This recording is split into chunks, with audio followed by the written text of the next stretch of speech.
Hi, I'm Tom Elmore with Thatchmore Farm. We're a 10-acre certified organic farm in Lester, North Carolina. I'm a member of the Organic Grower School Board and very active with their craft program. So for farmers out there, I suggest you go to Organic Grower School Farmer Programs and see what you think of that. So we're here to talk about grafting. I first heard about grafting 6 or 8 years ago at a meeting of the North Carolina Greenhouse Vegetable Growers Association. So there was a PowerPoint presentation on how to do it, and I decided to give it a try, and been really happy with the results. So I'll show you what my experience has been with grafting. So I guess usually the first question is, why bother grafting? Over the years, some of the bigger of the wild tomato and the natural root disease resistances have been bred out of modern hybrids and even heirlooms. And so over 10 years or so, it would be possible to breed those resistances back into tomatoes with great flavor. But a quicker way to do it is grafting. And so the general process is you buy one set of seeds for its root characteristics and another set of seed for its fruit characteristics. And then you combine those two into one plant. Probably the most common reason for people to graft is to extend the harvest season of heirloom tomatoes. Some of you that have grown heirlooms in the past may have noticed that there's a big first harvest, and then it dwindles fairly rapidly, and then towards the end of the season the production is reduced. And so the basic concept is to provide more root surface, more root vigor, and producing a more vigorous plant with a longer harvest season. We don't grow too many heirlooms, but we do grow greenhouse tomatoes, and we've been growing tomatoes after tomatoes in the same space for 20 years or more. So that runs a little counter to the organic principles of rotation. To counter that potential problem, we take advantage of the root disease resistance provided in the rootstock. So in picking a rootstock seed, there are dozens, at least probably hundreds of different rootstock, but some of them match better than others with the tops of the tomatoes or the fruit of the tomatoes. And so seed catalogs will often give you a tip as to which ones to go with. The one we've been using for years with good success is Maxifort, and the most common tomato we graft onto that is Trust, although we grow 6 or 8 different varieties, and we use Maxifort for all of those. So I'm going to demonstrate the grafting process for you. It will require a little bit of imagination on your part, because normally we do grafting in December for plants to go into our greenhouse in January. So since we're in July now, I've simulated the transplants with a couple of tomato suckers here. So just imagine this is either in a soil block or some sort of container that you would grow your tomato transplants in. So let's assume that this is the rootstock, or Maxifort, and then this is the Scion, or the good tasting tomato. Trust, for example, is one variety there. So typically there would be a whole tray of rootstock and a whole tray of Scions, and I'd be selecting plants from each of those. So there's part of the trick to grafting is getting plants of the same diameters, because you want the what we're going to do is cut the top off the Scion and use just the roots, or cut the top off the rootstock and use only the roots, and then cut the top off the Scion and use only the top. And so we'll hook those together with grafting clips. I have here today 3 different types of grafting clips. This is a tiny plastic clip that you has a trigger that probably be hard to see, but you press on one end and it opens up to accept the stem. And so this is for stems that are about the size of a pencil lead, and that's really the ideal size for grafting. It's very, very young, so the plants are a week to 10 days old and you do the graft. So they're growing very vigorously at that stage, and so they recover quickly too. The next size up is this little alligator clip, which probably is best suited to the size plants that we have here today. And then if the plants get larger than that, there's a larger clip that will go up to maybe even a ½ inch in diameter, although that's not recommended. And so the surgical tool that we use is half of a safety razor blade. So most folks these days don't even recognize this instrument, but this is the only thing that your grandfather shaved with, because that's the only thing that was available. So if you go into a drugstore and ask for safety razor blades, you'll get one of these things with a blade on both sides. So very carefully with needle nose pliers, break it in the middle, and you end up with a scalpel substitute. And some folks say that these are even better than scalpels. They're super sharp the way a scalpel is, but very thin. Single-inch razor blades are quite sharp also, but they're not as thin as these are. And I've managed to use these for a number of years without any damage to myself or others, so that's the approach that I recommend. So although this is not as sanitary as an operating theater, we do the best that we can. And so this is a little bottle cap with rubbing alcohol in it. And so it's particularly important for the surgical instrument to be sanitary. So I dunk that in rubbing alcohol, and then I also put some alcohol on my hands since I'll be handling the cut surfaces of the tomatoes. So we are working with soil, so this is not hermetically clean or anything like that, but every advantage that we can get to avoid getting diseases in that cut surface gives the plant some advantages. Also wipe down the work surface with alcohol, and then I make a point never to lay the surgical instrument down directly on the table that I'm working on. It's on this sanitized tray that has the grafting clips in it. So once we have everything sanitized, we have our tray of rootstock and our tray of scions ready to go, then we proceed with the grafting procedure. So the first thing that I do is remove extra leaf surface, and that makes the plants a little easier to work with. They're not as off balance and tend to fall over. So this is the rootstock.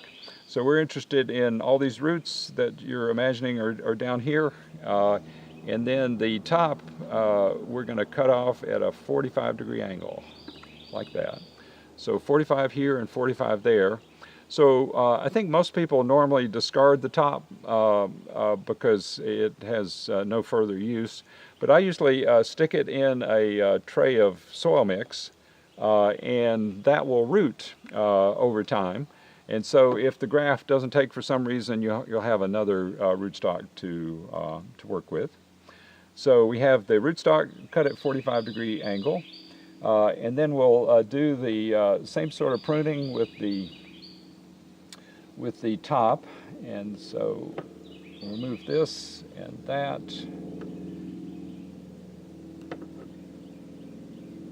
So what we want to do is match up the diameters. And so if you're at all uncertain, you can hold them up side by side and see where to make your cut. It looks like just above that leaf node right there is where we want to do our 45-degree cut over here.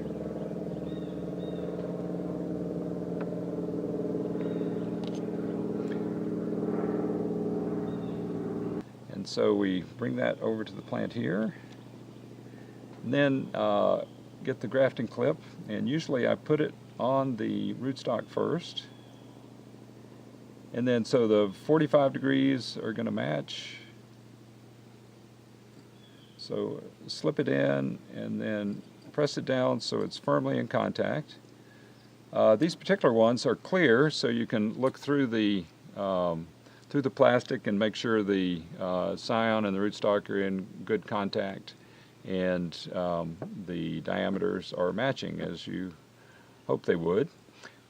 So one important thing about grafting is that the reason the diameters need to be the same is you want to match up the vascular tissue with the rootstock and the scion.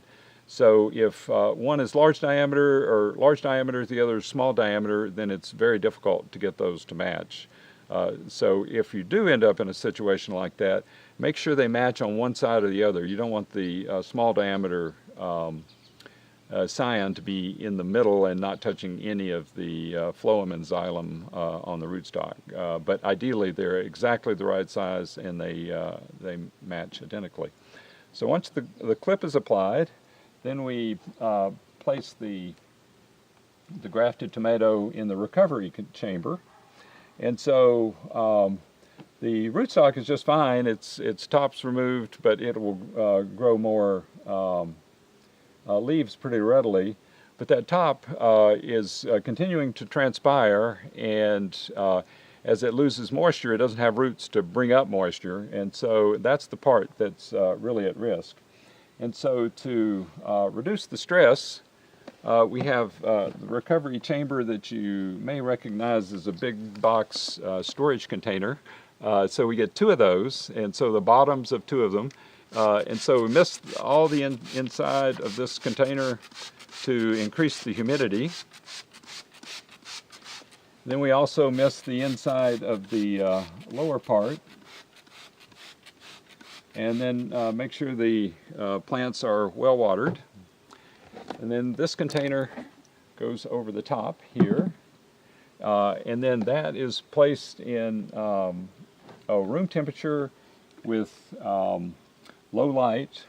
Sometimes I put a seed flat over the top, or if you can just set it away from the light source.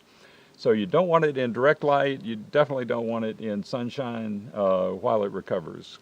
So as the leaves on the scion are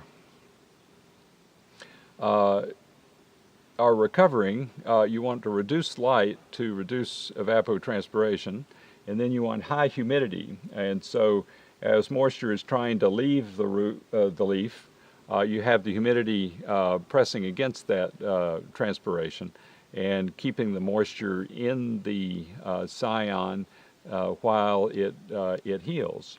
And so usually I mist 2 or 3 times a day for the first 3 or 4 days, and the whole healing process takes 7 to 10 days. So after a few days, if they're continuing to look happy and not wilting at all, then I'll offset the lid by just a little bit and reduce the misting. And so that allows the room humidity to start to equalize with the high humidity in the recovery chamber. And then just a couple hours later, I'll take it off and check. And if any of the plants have started to wilt, then I'll recover it and remist it and try it again the next day. So if after a couple hours they're still looking good, I'll check back in a few more hours. And if they're still looking good, then we'll open the container a little more. And then after 2 or 3 days of that, then we'll remove the lid altogether.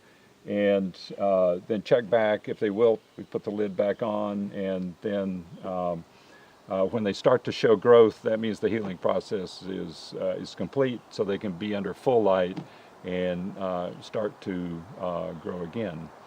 So one thing to take into account is to sow your seed earlier if you plan on grafting. So um, uh, probably 10 days earlier in general is what you would need to plan on for the grafting and the recovery process to produce a transplant that would be ready to go at the same time as a seed that you had sown without grafting. So the other thing to keep in mind is that rootstocks and scions sometimes germinate at different rates, and then they grow at different rates once they've germinated. So ideally, you have plants that are exactly the same size, exactly the same diameter. So what you might do is experiment with a few seeds of each and see what diameter they are in 7 days, and then sow one before or after the other to get them to come out same size plant at the same size.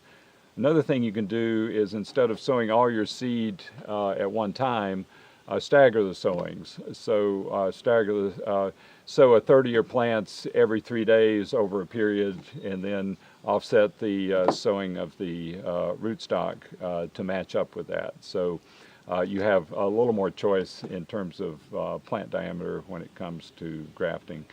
If your timing doesn't happen to work out, you can graft further up the taller plant to get the same diameter, and that seems to work fine. It's just a little bit of an ungainly plant, but once the graft heals, it just thinks it's a normal tomato plant, and off it goes.